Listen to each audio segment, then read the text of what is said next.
আমরা কিন্তু মেয়েরা বিয়ের আগে অনেক কিছু ভাবি, শ্বশুরবাড়ি যে এই করব ওই করব, নিজের মতো চলবো, কিন্তু যখন বিয়ে হয়ে যায় তখন বুঝতে পারি আসল বাস্তবটা কি। শ্বশুরবাড়ি আসার পর না, যত দায়িত্ব কর্তব্য তুমি পালন করতে পারবে তত একটা ভালো বৌমা হতে পারবে।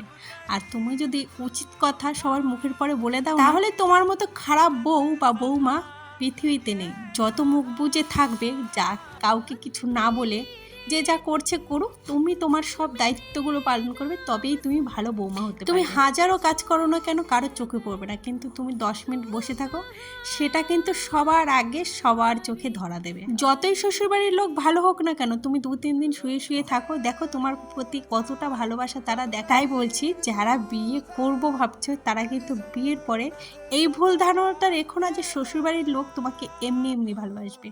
তুমি তাদেরকে দেবে, তবেই তোমাকে ভালোবাসবে, না হলে কিন্তু ওই তুমি খারাপ বৌমা ছাড়া আর কিছুই হতে পারবে না।